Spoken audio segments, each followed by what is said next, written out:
Sahabat keluarga, salam jumpa dengan saya Himawan Hadiraharja dari Family First Indonesia dan senang sekali kami bisa hadir kembali melalui bincang-bincang talk show inspirasi keluarga dan memasuki bulan Juni tahun 2022.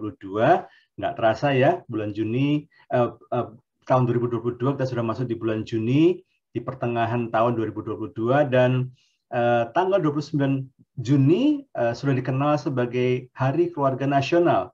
Dan sehubungan dengan peringatan Hari Keluarga Nasional, itu kenapa sepanjang bulan Juni 2022, kami akan banyak berdiskusi tentang bagaimana membangun keluarga, terutama di awal-awal sebelum sebuah pernikahan dimulai. Dan oleh karena itu, kami akan mengangkat sebuah tema, membangun keluarga, orang tua yang merestui, bukan orang tua yang menghantui. Nah, sahabat keluarga, ada banyak orang tua yang terkadang tidak memahami bahwa mereka punya peran yang sangat penting di dalam persiapan anak-anaknya untuk menikah. Akibatnya, banyak pasangan pernikahan yang karena tidak siap ini berujung pada konflik yang berkepanjangan bahkan kemudian pada perceraian. Baik karena alasan perselingkuhan, kekerasan dalam keluarga, masalah ekonomi, dan sebagainya. Tidak sedikit juga konflik ini dialami oleh karena campur tangan pihak orang tua atau mertua yang terlalu masuk dalam kehidupan rumah tangga anaknya. Karena itu penting sekali sahabat keluarga bagi para orang tua untuk dapat mempersiapkan anak. Tapi tidak kalah pentingnya juga selain mempersiapkan anaknya, juga mempersiapkan diri mereka sendiri supaya bisa tulus mengantarkan anaknya memasuki pernikahan. Nah sahabat keluarga, untuk bincang-bincang kali ini saya bersyukur sudah bisa berbincang-bincang dengan Ibu Sisilia Gunawan, seorang pengajar juga, seorang dosen, pemerhati masalah keluarga, dan seorang ibu yang sudah mengantarkan anak perempuannya untuk menikah ya Bu Sisil ya. Sudah pernah mantu. Iya. Jadi memenuhi kualifikasinya komplit untuk menjadi narasumber hari ini nih Bu. Iya. Nah, Ibu, kita mulai bincang-bincang kita ya. Nah, Bu, Baik. sejak kapan sih Bu orang tua itu perlu mulai mempersiapkan anaknya untuk memikirkan pernikahan, Bu Sisil? Nah, ini pertanyaan yang menarik ya, yang perlu para orang tua mikirin pertanyaan ini ya. Jadi kalau dari sisi anak ya, bagaimana mereka ini mulai memikirkan tentang pernikahan, itu menurut saya kalau anaknya ini sudah usia pemuda ya, usia muda. Jadi kalau sekolah ya mulai kuliah lah ya, pokoknya setelah SMA seperti itu. Karena setiap tahap usia itu kan ada tugasnya masing-masing kan.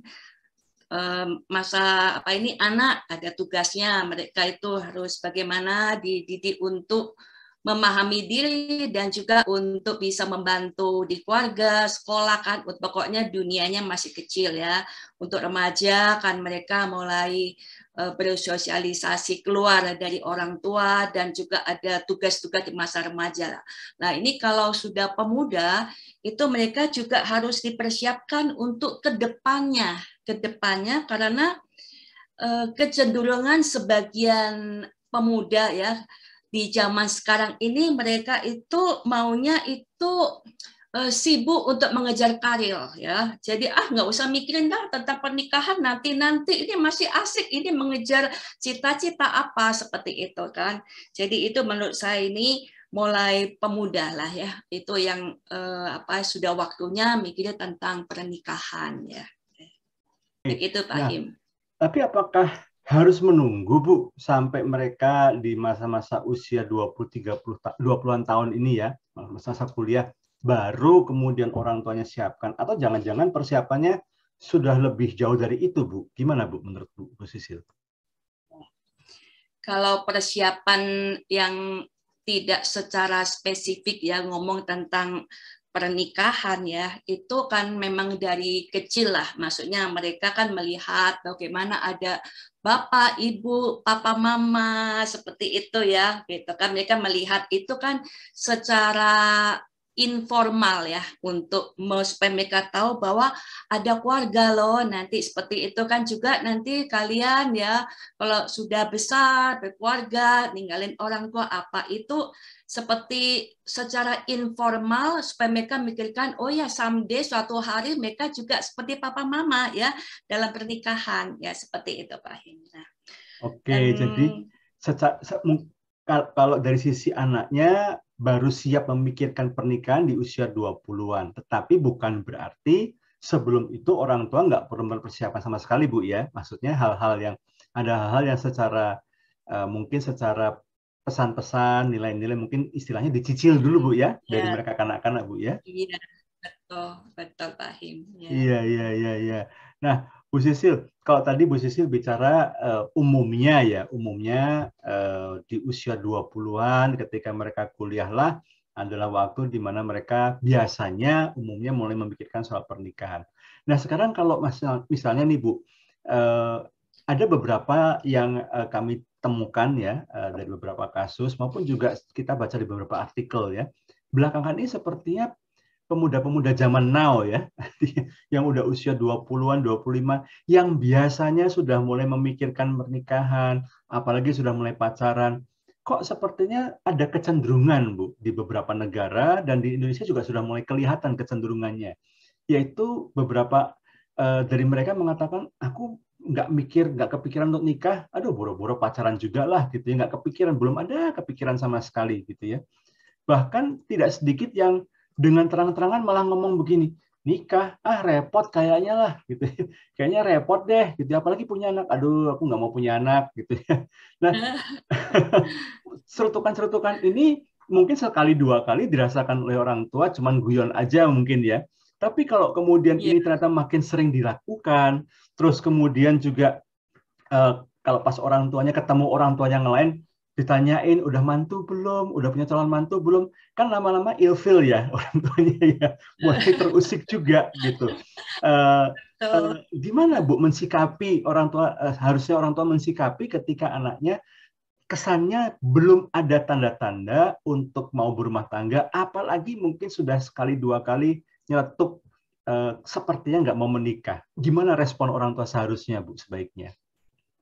Nah, betul. Namanya orang tua itu kan diberikan tugas membimbing ya, membimbing. Jadi kalau walaupun anaknya itu nyeletuk seperti tadi itu, malas nikah, ngapain repot punya anak, begitu kan. Nah, itu walaupun hanya nyeletuk atau tidak, memang tugas orang tua itu perlu untuk mempersiapkan ya, mempersiapkan.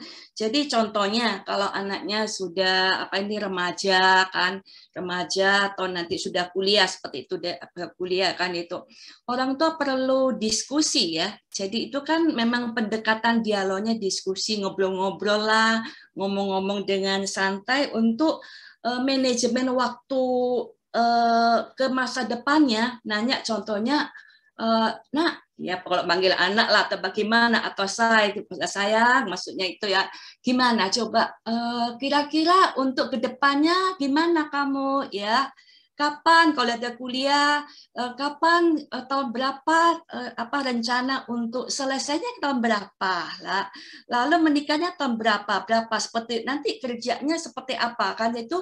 Jadi anak sudah diarahkan untuk punya manajemen ya, waktunya ke depannya itu diarahkan seperti itu kan. Jadi ini bukan sekali dua kali ya, tetapi sering, pokoknya secara informal, nyaman gitu, supaya anak itu punya timing ya, kapan saya selesai kuliah ini, supaya nggak berlambat-lambatan, kapan saya kerja, kapan saya menikah. Kecuali kalau anaknya mah saya sudah dapat panggilan Tuhan untuk melayani hidup, nggak menikah, kecuali itu ya mungkin, tapi itu kan ya hal khusus ya. Tapi kalau tidak, orang tua yang mengarahkan, ini tanggung jawab orang tua ya, seperti itu kan. Dan juga mendiskusikan usia yang tepat ya, kapan ya menikah ya, ini itu harus begini. Kalau dalam keluarga kami ya begitu, kami memberikan seperti obrolannya, tapi obrolan ini yang cukup juga serius ya, begitu. Saya bilang sama anak-anak saya waktu itu kan belum pada nikah, anak saya 2, yang besar cewek, yang kecil cowok ya gitu. Waktu mereka remaja, saya sudah katakan ya, pokoknya ya sambil gurau, di rumah ini ya sampai dengan SMA tidak boleh pacaran. Ya, tapi kalau bergaul dengan lawan jenis boleh ya, kan kalian supaya belajar bergaul dengan lawan jenis itu rombongan, nggak boleh bergaulnya berdua-dua, nggak boleh ya, seperti itu kan. Lalu nanti setelah kuliah harus cari pacar, seperti itu ya, sambil ngobrol sambil guyon gitu kan, harus cari pacar. Kenapa alasannya? Saya kasih tahu alasannya ya. Kalau zaman SMA itu kan belum perlu kan, nanti kalau setelah pacaran kan tujuannya kan menikah, itu terlalu jauh, itu kan belum waktunya, itu riskan, nanti kalau udah pacaran akrab tuh riskan akibatnya seperti itu kan. Nah, tetapi kalau nanti udah udah kuliah, itu kalian waktunya cari supaya tahu mana yang cocok, kalian bisa pilih yang tipe kalian seperti itu kan. Dan juga saya berikan patokan begini, anak cewek ya 25 tahun menikah, dalam arti saya begini, itu cuma ancang-ancang doang ya. Kalau agak lambat is okay ya. Kalau anak cowok bolehlah, kamu yang kecil cowok kan, bolehlah 28 ya. Dalam arti saya kalau lebih juga nggak apa-apa seperti itu ya. Tetapi ini supaya mereka itu di pikiran mereka sudah ada timingnya ya, supaya nggak lambat-lambat ya. Terus terang saya ini banyak membimbing ya mahasiswa gitu kan, mereka itu tidak punya timing seperti itu, tidak dibimbing, akhirnya mereka asik kuliah S1, S2, akhirnya Bu saya udah 30 lebih, saya udah 40. Nah gitu kan, seperti itu ya, Bu, ya? akhirnya nah tambah panik, kasihan, akhirnya mereka tidak bisa mendapatkan orang yang tipenya ya seperti itu kan. Nah, itu didiskusikan karena ini menurut saya ini penting, karena saya melihat pengalaman dari banyak ya orang yang akhirnya gelisah, Bu saya udah kepala 3, saya jadi jaga anak saya sejak dari awal. Dan juga saya kasih tahu ya Pak Juno, pokoknya di dalam iman kita ya, di dalam kitab suci kita kan, saya Kristen ya, itu firman Tuhan katakan harus seiman ya, itu syarat mutlak. Selanjutnya mau yang kaya miskin terserah, mau yang gemuk kah kurus kah terserah kamu ya, pokoknya terserah ya. Dan juga orang tua ya, maksudnya selain itu orang tua perlu memberikan juga pesan-pesan sponsor seandainya contohnya. Nah, kan teman-teman saya kan banyak yang dari suku Batak, katanya suku Batak menginginkan supaya sesamanya dapat menantu sesuku lah, supaya nggak terlalu banyak perbedaannya. Itu tapi mungkin jauh-jauh hari disampaikan dulu ya. Mungkin waktu anak-anak remaja atau ya, pokoknya nanti kalau waktu guyon-guyon lah bergurau, nanti ya kalau kamu itu dapatnya sesuku ya, seperti itu kan. Jadi itu pesan sponsor sudah dimasukkan di pikiran anak ya, sehingga kalau anak milik satu seiman, oke, kedua ini sudah pesan dari orang tua dari dulu ini ya, nggak sama suku lah, mereka sudah tidak mengarahkan tuh jatuh cinta ya. Tetapi kalau mendadak langsung nggak boleh kan, mereka kaget, nggak dikasih tahu dulu seperti itu. Dan itu yang saya lakukan ya untuk anak saya. Dan juga waktu cara memilihnya pun ditemenin begitu loh Pak, pokoknya. Nah seperti itu yang saya lakukan ya Pak Him ya. Iya. Wah, ini memang pas bener Bu Sisil jadi narasumber hari ini, karena Bu Sisil bukan cuma paham secara teori, tapi juga sudah melakukan dalam kehidupannya. Dan memang saya garis bawahi beberapa statement dari Bu Sisil tadi, ya harus dilakukan sambil bercanda secara santai, ya suasana informal. Jadi bukan, memang ini topik yang serius, tapi bukan berarti kemudian anak dipanggil lalu dikasih seminar 1 jam, bukan seperti itu cara pendekatannya. Mungkin sambil makan, sambil nonton bersama, lalu kemudian mulai dimasukkan nilai-nilainya, prinsip-prinsipnya. Saya setuju dengan yang Bu Sisil katakan. Paling tidak anak itu sudah mulai melihat ada gambarannya, ada tujuannya, ada jangka panjangnya sudah mulai kepikiran gitu Bu ya, mulai memikirkan tentang pernikahan itu sendiri, kemudian juga sudah mulai masuk kriteria-kriterianya.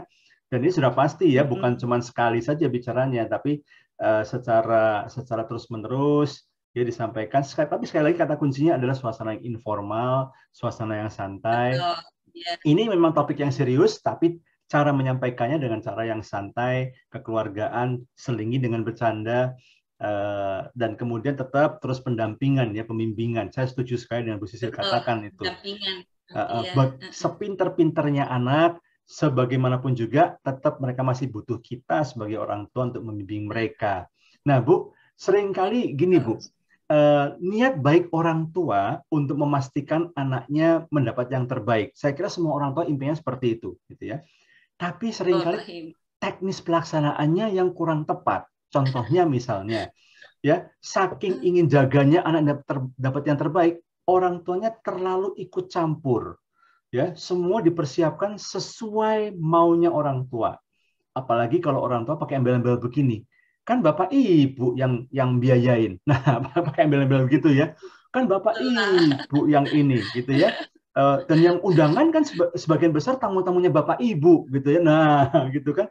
Jadi sampai gedungnya, harinya, kalau misalnya dari suku tertentu ya adatnya, upacara adatnya semuanya, bahkan ada yang sampai kriteria calon pasangan hidup itu orang tua juga ikut campur. Bukan cuman, kalau tadi Bu Sisil cuman menggarisbawahi beberapa hal yang penting ya, misalnya yang pertama kerohanian itu nomor 1. Terus kemudian kalau dari suku tertentu ya dimasukkan juga mungkin kriteria secara suku. Tapi ini ada orang tua yang sampai detail sekali gitu ya. Sampai-sampai anaknya, dan mungkin anaknya juga sudah punya calon teman dekat, ini jadi risih. Bahkan kemudian udah deh nggak usah berlanjut deh, nggak usah nikah deh kalau gitu deh, bubar aja. Bagaimana menurut Bu Sisil, orang tua harusnya menarik sejauh mana orang tua boleh dalam tanda kutip ikut campur dalam masalah persiapan pernikahan anak ini, Bu? Oke, saya sekarang bicara dari segi ini ya, pihak orang tua dulu ya. Ya, nanti sebagai orang setelah tua itu dulu. dari pihak anak ya gitu ya. Nah, tindakan seseorang itu kan berasal dari pola pikir kan. Jadi apa yang ada di pola pikir atau mindsetnya gitu kan. Seperti itu. Nah, jadi sebagai orang tua, kita harus tahu bahwa anak itu adalah kepemilikannya adalah Tuhan ya. Kepemilikan Tuhan. Itu arah. Dan orang tua itu adalah orang yang dititipkan oleh Tuhan. Jadi ownership-nya itu Tuhan ya. Orang tua itu adalah stewardship-nya. Jadi kita yang membesarkan, kita yang mendidik dia, kita yang melayani, terus ya tahap demi tahap seperti itu. Nah, jadi itu yang harus ada dulu ya di kita para orang tua. Kadang-kadang kalau merasa bahwa anak kan milik saya, ya, saya yang biayai, saya yang melahirkan gitu ya, atau dari awal saya yang hamil, mengandung, melahirkan, saya membiayai juga papan biaya. Pokoknya kalau sudah bilang itu kan, berarti kan anak itu seperti boneka ya, yang bisa saya atur sekehendak hati saya seperti itu. Itu nomor 1 ya. Jadi kita sesuaikan mindset kita. Kita ini cuma dititipi doang ya, dan anak itu adalah miliknya Tuhan dan Tuhan punya rencana kehendak di dalam diri anak itu. Nah, yang kedua, dan sebagai orang tua memang seringkali kan berdasarkan pengalaman ya, pengalaman. Dulu waktu saya menikah juga seperti itu, A sampai Z itu yang ngurus orang tua dan mertua. Nah, seperti itu kan. Memang budaya kami seperti itu, bla bla bla seperti itu kan. Nah, jadi memang orang tua melakukannya berdasarkan hal itu ya, dan tetapi menurut saya orang tua yang bagi zaman sekarang ya, zaman sekarang perlu juga memikirkan kembali ya, terutama tadi saya itu cuma titipan doang, saya nggak bisa memaksakan segendak hati saya, dan juga mengenai ketatnya budaya atau juga itu harus lebih lunak ya, lebih lunak ini, dan juga perlu juga memikirkan juga dari segi anak ya, maksudnya dari segi anak bahwa zaman sekarang itu udah zaman beda dengan yang lalu. Dan apalagi kan anak-anak milenial kan, mereka merasa saya menikah ini kan pesta gue gitu kan, saya mau senang-senang dengan teman-teman. Nah seperti itu, dan orang tua perlu juga memikirkan itu kan. Jadi ini memang maksudnya kerinduan orang tua pasti ya, baiklah, saya ingin melakukan terbaik untuk anak saya supaya semuanya sempurna. Toh yang biaya pokoknya biar saya hartanya terkuras banyak atau mungkin bahkan ngutang gue lakuin demi kebaik untuk anak saya, kan motivasi sih bener ya seperti itu. Tetapi kita para orang tua khususnya ya sahabat ya Family First Indonesia, sahabat keluarga, coba ini zaman sekarang ya, maksudnya lebih terbuka lah seperti itu kan. Mereka juga ini adalah hari H mereka yang luar biasa gitu kan. Dan juga begini, ini tadi saya bicara dari segi orang tua ya, orang tua. Sekarang kalau dari segi anak-anak yang mau menikah ya, begitu. Kalau menikah tuh pasti udah dewasa ya, maksudnya bukan remaja lagi kan. Kan tahu, oh contohnya saya ini di suku ini kebudayaan saya seperti ini kan harus tahu kan. Nah, jadi ada kebudayaan itu keluarga besar. Jadi yang mengatur pernikahan itu bukan hanya bapak, ibu, papa, mama loh ini ya, tapi seluruh keluarga besar ikut ngatur semuanya. Nah, itu anak kalau tahu memang budaya sedemikian, nah itu jauh-jauh hari harus melobi orang tuanya ya, dengan manisnya melobi bagaimana. Jadi keinginannya apa, aku ingin seperti ini seperti itu kan, itu disampaikan ya. Sekali lagi komunikasi yang baik itu sungguh-sungguh menjadi hal yang sangat penting ya, sangat penting, sehingga orang tuanya tidak merasa tersinggung lah, dilangkai enggak ya. Dan juga musyawarah, pokoknya bapak, ibu, papa, mama beginilah kita seperti itu kan. Jadi itu yang untuk sementara ya Pak Hime, jawabannya saya seperti itu. Kalau ada orang tua yang mau ikut campur tangan, jadi itu dari mindsetnya ya harus diubah lah. Maksudnya kita itu kan bukan pemilik ya, kita itu dikasih titipan dan juga ngertilah anaknya, mereka juga pingin juga mengatur ya, seperti itu. Sementara seperti itu Pak Him jawaban saya. Saya setuju dengan pernyataannya Bu Sisil ya. Banyak orang tua yang lupa ya bahwa anak itu bukan hak milik, bukan seperti barang yang menjadi hak milik orang tua dan harus bisa diatur-atur semaunya dari si pemilik. Dalam hal ini orang tua bisa mengatur anak semau-maunya orang tua, apalagi sampai dengan menggunakan kata-kata kan saya yang bayar. Makanya saya bisa memahami ya, belakangan ini banyak sekali calon pasangan suami istri yang mereka menunda keinginannya untuk menikah, mereka kerja keras dulu mengumpulkan uang ya supaya mereka bisa menikah dengan biaya sendiri. Nah, biasa kalau dengan biaya sendiri, orang tua hanya nggak bisa memaksa banyak gitu, karena kan orang tua anaknya yang biayain semua sendiri. Biayain semua sendiri, orang tua nggak bisa cawe-cawe gitu ya, nggak bisa terlalu mengatur. Tapi juga sebaiknya nggak perlu seperti ini ya Bu Sisil ya. Maksudnya meskipun orang tua yang membiayai, tapi tetap orang tua tidak boleh lupa bahwa ini adalah yang menjadi pemeran utamanya, yang menjadi bintang utamanya adalah anak dan calon pasangannya ya, mantunya gitu ya. Sehingga yang harus dipikirkan adalah bagaimana apa yang membahagiakan, apa yang terbaik untuk dialami oleh anaknya dan juga mantunya ini. Nah, Bu Sisil, ini baik sekali. Komunikasi yang baik ini menjadi selalu menjadi urat nadi dalam keluarga, termasuk di dalam masalah perselisihan pernikahan pun komunikasi yang terbuka ini perlu dikedepankan dan perlu dipelihara dengan baik. Nah, di sisi yang lain, Bu, tidak sedikit juga ada orang tua yang agak sulit melepas anaknya untuk menikah ya. Katakanlah mereka tetap merestui, tapi kadang-kadang setelah ya, tapi nanti ketika di kehidupan pernikahan pun orang tua masih ikut campur, jadi nggak bisa benar-benar melepas gitu. Nah, apa sih sebetulnya menjadi faktor atau penyebab orang tua ini sulit untuk melepaskan anaknya untuk menikah sebenarnya, Bu? Ya, yang saya perhatikan ya, yang apa ini ada yang sulit seperti itu karena ada rasa kurang aman ya di dalam diri orang tua sebetulnya. Sepertinya contohnya ya dia mungkin takut ya kehilangan, seperti takut kehilangan nanti kalau anak saya apa itu menikah nanti nggak sayang saya lagi, nanti saya sendirian, apalagi kalau sudah ini ya janda atau duda ya, Ya, saya sudah orang tua kesepian tunggal ya Bu ya. saya apa ya.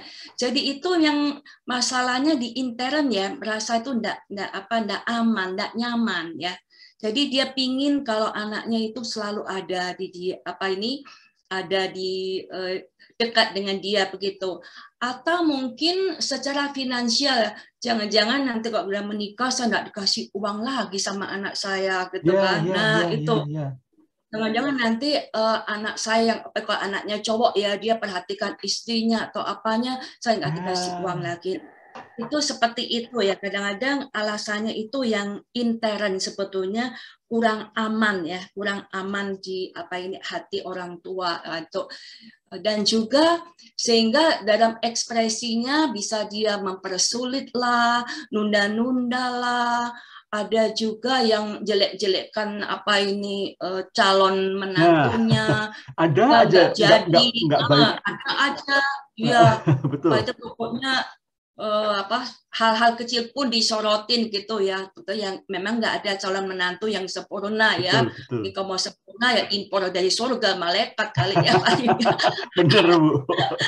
Nah, seperti itu ya, kadang-kadang ada juga ekspresi sampai orang tua jadi jatuh sakit, yang sakitnya perlu ditemenin sama anaknya atau apa, sering-sering masuk rumah sakit apa sehingga anaknya aduh nggak jadi deh, nunda seperti itu ya. Nah, jadi ini sebetulnya inti intern ya di dalam hati orang tuanya yang dia nggak aman di dalamnya ya, seperti itu Pak Him ya. Dan juga sebagai kembali supaya seimbang ya di anak ya.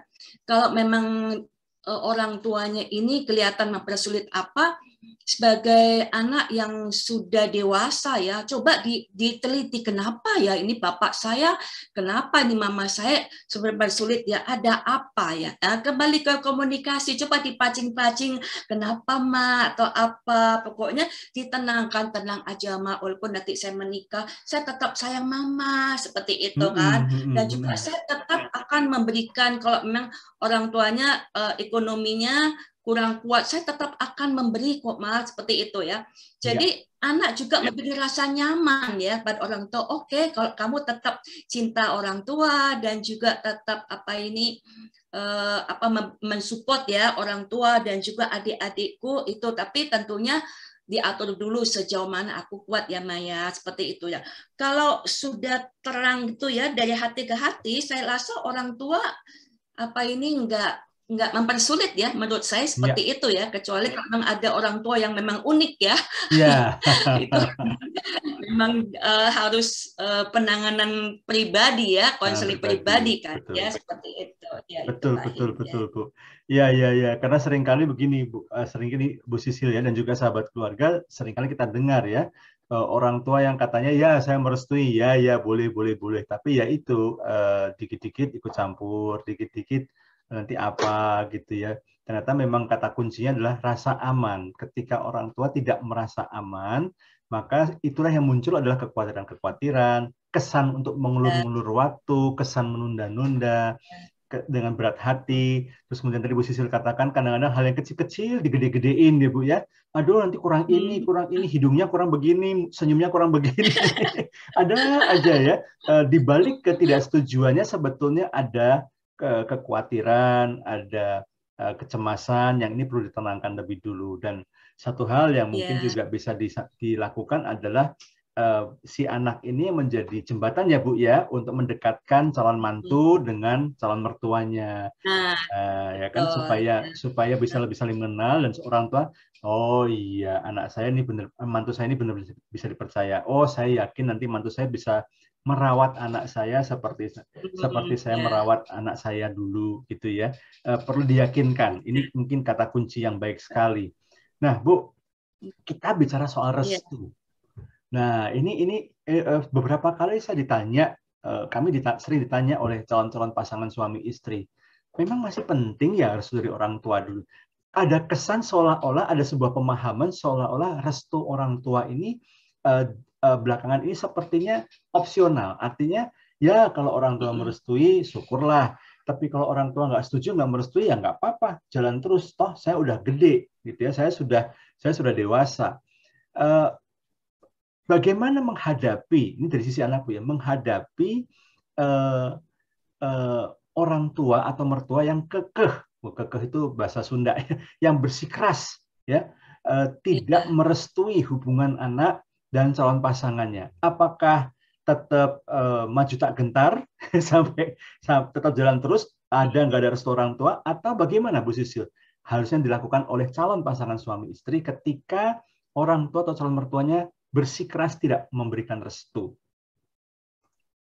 Oke, Pak Him. Jadi ini dari pihak ini ya, yang pasangan yang akan menikah ini ya. Bagaimana kalau orang tuanya tetap nggak bersikeras tidak memberikan restu. Oke, nah tentunya sebelumnya itu harus bertanya ya, apa yang sudah dilakukan terhadap orang tua yang tidak merestui ini ya. Dia sudah melakukan apa gitu. Sudah melobikah? Oh sudah, mungkin ya sudah menunjukkan baktinya, menunjukkan apa ya, maksudnya supaya rasa aman kami ini kan tetap akan mengingat, mengasihi atau apa? Apakah sudah itu ya kan? Kalau semuanya sudah dilakukan ya, dan ini tetap mentok pokoknya, kalau orang tua bilang pokoknya aku tidak merestui seperti itu kan. Nah, menurut secara manusia ya sepertinya udah mentok ya, udah jalan buntu ya. Satu-satunya ya udah goodbye, saya nikah sendiri atau ya saya nikah ya tanpa restu, atau istilah dulu kawin lari ya, seperti pokoknya udah nikah seperti itu kan. Nah, itu jalan pintas ya. Jalan pintas itu akibatnya nggak baik ya gitu. Jadi kalau di dalam kehidupan ini itu selalu diperhadapkan masalah, itu pastilah ya. Tetapi bagaimana sikap kita menghadapi masalah itu nanti menentukan hasil akhirnya. Ada yang ada masalah, dia berusaha untuk tembus dari masalah atau menyelesaikan masalah ya. Walaupun dia harus berbuat, berjuang, berkorban, pokoknya masalah ini harus diselesaikan ya. Tetapi ada orang yang ya udah memang nggak bisa, ya sudah saya melepaskan diri aja. Pokoknya saya tinggalin masalah ini, kami nikah sendiri. Toh uang kami untuk biaya kami sendiri, yang cinta juga kami begitu ya. Itu tidak gentleman ya. Karena dia ada masalah, dia tinggalin ya. Jadi kalau ada pasangan yang sudah melakukan lobby, semua sudah lakukan, tetap orang tuanya bersikukuh ya seperti itu. Dan yang harus dilakukan ya tentunya jangan lupa berdoa ya. Dengan berdoa, karena Tuhan, saya sudah melakukan yang terbaik ya, tetapi pintu belum terbuka ya, seperti itu kan. Nomor satu tentu kita andalkan Tuhan ya. Kalau Tuhan kehendaki pasti pintunya kebuka. Kalau Tuhan tidak menghendaki pasti pintunya ketutup ya. Nomor satu seperti itu kan. Dan juga yang lainnya yang dilakukan itu harus menunggu ya. Menunggu. Nah, kadang-kadang orang menunggu itu nggak sabaran ya. Tetapi nggak sabar. Cobalah menunggu. Kadang-kadang harus ada waktu menunggu sehingga waktunya itu terbuka, gitu kan. Jadi yang kedua tuh menunggu ya. Dan juga sementara menunggu juga melakukan juga lobby, mungkin ada yang pihak keluarganya orang tua kan. Mungkinnya tante apanya ada yang lunak, nggak ikut kekeh gitu kan, bisa datang ke sana melobi atau apa seperti ini kan. tunjukkan bahwa ini calon saya itu baik gitu, walaupun miskin tetapi baik mungkin gitu ya, kadang-kadang karena ini bukan orang sukses baik ya. Jadi itu nanti ada pihak daripada keluarga papa mamanya itu yang datang gitu ya, datang pokoknya di semuanya itu bermain ya, istilah bermain cantik tuh, bukan licik, tetapi yang apik, yang bagus lah diatur di mana. Nanti ada keluarga family datang, oh iya ya begitu, penantu kamu oke kok, apa pokoknya gini, pokoknya yang baik-baik atur. Maksudnya ngaturnya jangan juga datang untuk yang secara yang norak-norak gitu kan, langsung lebih marah ini kan, seperti itu kan. Jadi diatur seperti itu kan. Dan juga untuk pasangan yang akan menikah harus tahu loh, karena pernikahan itu kan akan masuk dalam keluarga ya. Keluarga itu ada lembaga yang sakral loh ya. Benar. Jadi jangan seperti keburu-buru maunya cepat-cepat, nanti akhirnya seperti menanam racun ya, atau menanam kutuk ya. Jangan sampai seperti itu kan. Dan juga ingat bahwa ini lembaga pernikahan itu kan, itu di atas kehendak Tuhan, dan juga lembaga yang kudus, dan juga harus dapat restu dari orang tua, dan juga apa itu kan ada firman Tuhannya kan, maksudnya itu ada berkat loh untuk anak yang menghormati itu, panjang umur dan juga akan berbahagia ya, seperti itu. Jadi intinya tidak ada resep yang baku. Pokoknya kalau udah nggak direstui orang tua atau saklek, pokoknya harus A, B, C, itu nggak ada ya, nggak ada yang baku. Tetapi pokoknya dalam setiap ada masalah yang sebesar pun itu harus dihadapi ya, dicarikan solusinya, dan solusi yang bijak, terutama jangan lupa berdoa ya, seperti itu kan, sampai kalau dia memang benar-benar menyelesaikan dengan baik, dengan tulus, itu pasti ada jalan keluarnya ya, seperti itu kan. Setuju sekali dengan Bu Sisil. Jadi bagaimanapun juga sampai hari ini pun, meskipun ada banyak pengajaran, ada banyak teori, budaya berubah, banyak hal mungkin berubah, tapi prinsip tidak berubah. Jangan pernah sekali-sekali kita memaksakan untuk memulai sebuah pernikahan tanpa persetujuan dari orang tua. Kalau memang orang tua tidak setuju, tadi Bu Sisi sudah katakan, yang pertama adalah doa ya. Masalah harus dihadapi, jangan ditinggal lari. Masalah harus dihadapi, kemudian lakukan pendekatan dengan cara yang benar ya. Jadi nikah lari tanpa restu orang tua, apalagi kemudian pakai wali aja gitu ya. Itu semua jalan pintas yang sepertinya menyelesaikan masalah, tapi di kemudian hari malah menimbulkan masalah baru ya Bu Sisil ya. Jangan sampai yang seperti itu. Ya, hadapi, doakan, dan kemudian disabari gitu ya. Tunggu waktunya. Mungkin memang perlu pendekatan lebih lagi ya, bahwa calon istri atau calon suaminya berkenalan tidak hanya dengan orang tua tapi juga dengan keluarga besar ya, supaya keluarga besar juga bisa memberikan masukan-masukan ya, mungkin ke Pak D-nya, Pak Le-nya, Bude Bule-nya. Nanti mungkin Bude Bule-nya ini atau Pak D Pak Le-nya ini yang bisa memberikan masukan atau memberikan pendapat kepada orang tua ya, ketika makin banyak yang memberikan tanggapan yang positif, sedikit banyak ya kembali lagi ini bisa menenangkan hati orang tua. Plus juga terus jangan sungkan-sungkan atau jangan berhenti menyerah untuk berusaha mengambil hati orang tua ya. Nah, Bu, ini oke, harus restu orang tua. Baik ya kan? Semua proses udah diikutin ya, orang tua sudah setuju ya kan. Nah, dalam pernikahan yang sudah secara sesuai SOP istilahnya Bu ya, restu orang tua sudah dapat ya, orang tua sangat mendukung, relasi baik segala macam, pastilah Bu ya, dalam pengalaman Ibu juga, yang namanya hidup nikah kan nggak bisa bebas dari konflik ya Bu ya, pasti akan ada namanya konflik. Dan biasanya pasti anak-anak kalau ada konflik sama pasangannya akan mengadu kepada orang tuanya. Nah, yang ini kalau ketemu orang tua yang bijaksana, ya bersyukurlah Bu ya. Tapi kan tidak semua orang tua ini bijaksana dalam menanggapi pengaduan dari anaknya ini ya Bu ya. Ketika anaknya ngadu, saya dimarahin sama suami saya, istri saya diemin saya, nggak mau tidur sama saya.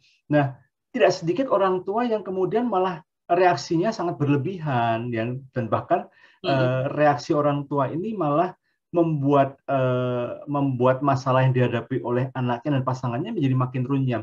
Bagaimana sih Bu sebaiknya sikap orang tua yang benar ketika menerima pengaduan dari anaknya bahwa pernikahannya sedang ada masalah? Bagaimana baiknya, Bu? Oke, jadi kembali saya begini ya. Untuk sikap yang benar itu harus ada pola pikir yang benar, Rahim. Harus ada mindset yang benar. Setuju. Kalau di dalam firman Tuhan, anak itu kalau menikah itu sudah meninggalkan orang tua. Ya. Meninggalkan orang tua. Jadi mereka itu sudah langsung membentuk satu lembaga kecil, organisasi kecil, langsung di bawah pimpinan Tuhan. Itu langsung ya. Jadi ini harus dipahami ya, Mas, dipahami. Jadi mereka sudah meninggalkan keluarga induk kalau dulunya Tuhan, lalu papa, mama, anak-anak ya, anak-anak di bawah papa, mama. Lalu kalau salah satu anaknya menikah, banyak anak cowok menikah, itu bukan langsung disusun-susun di bawah keluarga induk, bukan, itu langsung pisah ya, langsung pisah dalam lembaga sendiri, itu langsung di bawah pimpinan Tuhan, lalu suami yang tadi anak cowok tadi kan, lalu istri dan nanti anak-anak mereka ya. Jadi kita orang tua yang di di lembaga induk ini harus tahu itu sudah beda ya, atau bilang kerajaan itu sudah kerajaan beda ya. Itu sudah ada bosnya di atasnya yaitu Tuhan ya. Jadi kalau ada masalah ya, ada masalah itu boleh datang pada orang tua. Tapi orang tua ini ingat bahwa dia itu bukan atasannya lagi. Jadi jangan obok-obok ya, jangan intervensi di keluarga sebelah ya. Nggak boleh, karena itu ada bosnya, itu ada Tuhannya di situ ya. Tetapi jadi bukan berarti kalau ada masalah jangan lapor ke mama, jangan lapor ke, bukan itu ya, bukan itu. Boleh datang, tetapi cara memberikan solusi tentunya itu sesuai dengan mindset yang benar ya, pas yang benar. Contohnya kalau mungkin anak cowoknya datang mah gitu ya, ternyata istriku tuh malas mah, nggak bisa masak mah, maunya itu shopping terus, ini uang kartu kreditnya terus digesek mah, seperti itu kan. Nah kok datang seperti itu kan. Jadi orang tua pun memberikan contoh, berikan nasihat ya. Oh seperti itu ya. Tapi itu apakah pertama gimana sih di keluargamu itu, maksudnya sudah ada ini enggak diskusi tentang keuangan enggak ya gitu ya. Dan juga dicek bagaimana sih kedekatan kalian dengan Tuhan tuh gimana, dicek rohanianya. Karena kalau rohaninya baik itu enggak akan seperti itulah kan, itu orang tuanya ngecek seperti itu kan. Nah dan juga kasih nasihat, ya udah kamu sebagai laki-laki ya, kamu itu kepala keluarga nak, seperti itu kan. Pokoknya kamu harus dengan baik-baik untuk diskusikan dengan istri kamu ya. Coba atau kalian cari konselor lah atau gimana, atau kakak rohani untuk mengingatkan kembali kalau dulu mungkin bimbingan pernikahnya dilupakan ya. Cobalah teori yang diajarkan dulu gimana untuk cara ngatur uang dan sebagainya ya, seperti itu. Jadi intinya anak tidak boleh dipisahkan, hati dipisahkan dari istrinya, nggak boleh ya.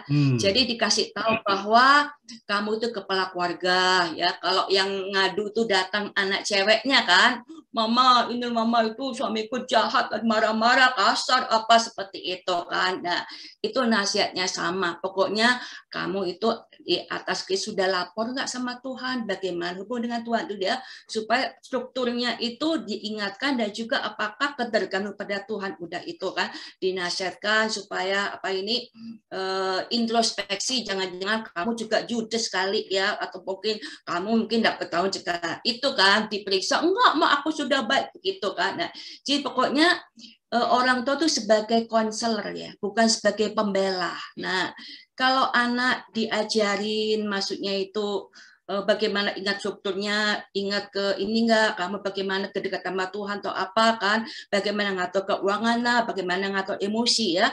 Jadi kalau ingatkan seperti itu ya, jadi anak mengadu pun dia itu bukan seperti mau nggak suka sama pasangan, tetapi dia pulang ke rumahnya itu dia mempunyai wawasan yang baru dan juga solusi yang baru untuk menyelesaikan keluarganya, seperti itu. Oke, wah, saya mau garis bawahi, mau ulang satu statementnya Bu Sisil yang bagus sekali. Orang tua ketika anaknya yang sudah menikah datang dan mengadukan masalahnya, orang tua bukan pembela anak, tapi orang tua menjadi konselor. Artinya orang tua harus ingat ya bahwa anaknya ini sudah berumah tangga, dia sudah punya kepala sendiri, yaitu Tuhan sendiri, dan kemudian perlu diingatkan, sudahkah mereka melakukan prinsip-prinsip yang mereka dapatkan ketika mereka dapat bimbingan pranikah? Lalu kemudian sudahkah anaknya ini melakukan fungsinya, ya, kalau anak cewek ya melakukan fungsinya sebagai istri, kalau anak cowok yang melakukan fungsinya sebagai seorang suami yang baik, gitu ya. Jangan sampai kemudian keasikan membela anak sampai kemudian malah semakin merusak, menjauhkan relasi antara anaknya dengan mantunya. Jadi orang tua harus ingat ya bahwa begitu anaknya berumah tangga, mereka sudah dewasa, mereka sudah punya perusahaan atau kerajaan sendiri. Kita sebagai orang tua tidak boleh terlalu intervensi, kita boleh memberikan saran masukan, tapi keputusan terakhir tetap di tangan mereka, dan ingatkan mereka pada hal yang benar, hal-hal yang baik yang mungkin sudah orang tua ingatkan kepada mereka, atau mungkin juga dari pembimbing mereka, konselor mereka sudah ingatkan kepada mereka. Bu Sisil, ini kalau ngobrol sama Bu Sisil memang nggak kerasa, tahu-tahu udah mau habis Bu waktunya Bu, gitu ya. Tapi saya rasa topik mengenai mempersiapkan anak menikah ini sangat besar dan kita bisa buat seri-seri berikutnya Bu Sisil ya. Tapi untuk hari ini, untuk saat ini terpaksa kita harus akhiri dulu sampai di sini. Tapi sebelum kami tutup, adakah mungkin closing statement dari Bu Sisil, pesan-pesan untuk para pendengar kita maupun yang menonton talk show kita di YouTube ini? Silahkan Bu Sisil. Ya, kerinduan orang tua ya adalah membimbing anak-anaknya sejak kecil agar tidak lambat masuk sekolah dan sekolahnya baik ya, pinter, dan juga nantinya kalau mau kuliah tidak lambat masuk kuliah, dan juga tidak lambat masuk dalam dunia kerja dan mendapat kerjaan yang baik. Nah, demikian pula ya, tidak lambat masuk dalam pernikahan dan mendapat pasangan yang baik gitu. Jadi maksud saya begini, banyak orang tua fokus anaknya harus sekolah yang baik, pokoknya semuanya serba bagus, tetapi lupa membimbing anaknya untuk masuk dan pernikahan, dan juga cara untuk memilihnya, cara untuk mendapatkan yang bagus itu tidak diajarin, sehingga anak itu bisa lambat atau mungkin bisa salah memilih ya, seperti itu kan. Dan juga kebanggaan orang tua adalah ketika berhasil mengantar anak-anaknya ke pintu gerbang pernikahan yang kudus dan bahagia. Nah, dan juga hal ini berarti sudah menunaikan tugas dari Tuhan untuk mengasuh anak sejak kecil hingga dewasa dan menikah, dan keluarga mereka langsung di bawah pimpinan Tuhan. Dan orang tua jangan obok-obok ya. Boleh mensupport, boleh membantu, boleh. Kalau anak kurang uang, kasihlah uang. Kalau anak butuh perhatian, kasihlah. Tetapi jangan obok-obok karena wilayahnya sudah beda ya. Kerajaannya sudah berbeda. Nah, itu Pak Him. Wow, terima kasih Bu Sisil. Jadi sahabat keluarga, kalau Anda ingin mempersiapkan anak untuk menikah, mulailah sejak dini. Artinya dengan nilai-nilai, dengan prinsip-prinsip ya, prinsip-prinsip kerohanian, prinsip-prinsip karakter dikedepankan. Lalu kemudian ketika anak sudah mulai usianya memang cukup untuk menikah, berikanlah satu dorongan atau masukan sambil bercanda bergurau mungkin Bu Sisil ya. Mungkin juga boleh cerita bagaimana dulu Anda dan pasangan Anda boleh ketemu. Dulu papa mama pacarannya di sini loh, dulu papa mama ketemunya begini. Kisah-kisah ini mungkin bisa memberikan inspirasi kepada anak, termasuk memberikan patokan kepada anak seperti apa pasangan hidup yang akan mereka pilih. Dan ketika ada masalah, kedepankan komunikasi, kedepankan dialog, kedepankan libatkan Tuhan dalam setiap pengambilan keputusan.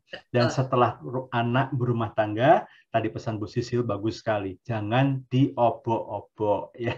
Mulailah untuk ambil 1, 2, 3 langkah mundur kalau perlu. Doakan yang terbaik untuk anakmu, dan ketika anak datang minta masukan, berikan nasihat yang seperlunya, tapi jangan intervensi ya. Jangan terlalu masuk ikut campur. Biarkan anak makin bertumbuh relasinya dengan pasangannya di dalam pimpinan dan bimbingan daripada Tuhan sendiri. Wah, terima kasih Bu Sisil untuk wisdom-nya yang luar biasa. Terima kasih juga untuk inspirasinya. Saya yakin sahabat keluarga yang mendengarkan, baik melalui stasiun radio mitra kami maupun juga melalui channel YouTube kami, boleh mendapatkan pengajaran, boleh mendapatkan inspirasi dan juga berkat yang luar biasa. Terima kasih Bu Sisil, dan jangan kapok-kapok Bu ya, kalau lain waktu kita minta lagi untuk menjadi narasumber kami. Dan sahabat keluarga, dan sahabat keluarga, demikian bincang-bincang kita kali ini. Sampai ketemu pada topik-topik kami yang menarik berikutnya, dan selamat menikmati waktu-waktu bersama keluarga. Stay safe, Tuhan memberkati.